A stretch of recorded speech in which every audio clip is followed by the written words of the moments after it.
રોહિતજીનો બીજો એક સવાલ હતો, ખાસ કરીને બીપીસીએલ પર 196ના ભાવે ખરીદ્યા હતા, અત્યારે તેઓ એડવાઇસ માંગી રહ્યા છે.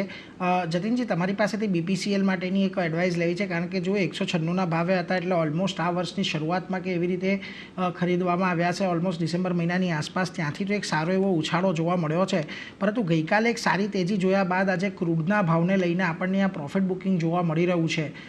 શું મત આપનો બીપીસીએલ પર 196ની ખરીદદારી છે એમની?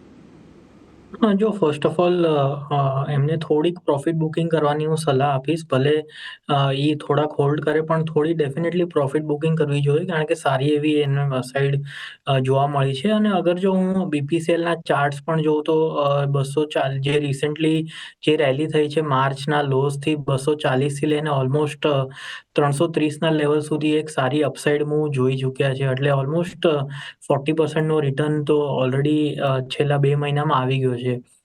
હવે ગઈકાલના ટ્રેડિંગ સેશનમાં એક બ્રેકઆઉટ જરૂર મળ્યો હતો, પણ ત્યારબાદ એનું આપણને કોઈ ફોલો થ્રુ બાઇંગ ઇન્ટરેસ્ટ નહીં જોવા મળ્યો. અને કન્સિડરિંગ કે ક્રૂડના ભાવમાં બી આપણે એક ખાસ ઉછાળો જોયો છે, જેના કારણે બીપીસીએલ, એચપીસીએલ, આઈઓસી ત્રણેય સ્ટોક્સમાં થોડુંક નેગેટિવ રિએક્શન જોવા મળ્યું છે. એટલે થોડુંક વોલેટાઇલ છે આ કાઉન્ટર. એટલે એક સલાહ એમ રહેશે કે એક ટ્રેલિંગ સ્ટોપ લોસ રાખવાની સલાહ રહેશે ₹315 અને હોલ્ડ કરવાની સલાહ રહેશે. થોડુંક પાર્શિયલ પ્રોફિટ બુકિંગ કરની પણ સલાહ રહેશે. ઓવરઓલ 340-345 સુધી અપસાઇડ એક વખત આવી શકે.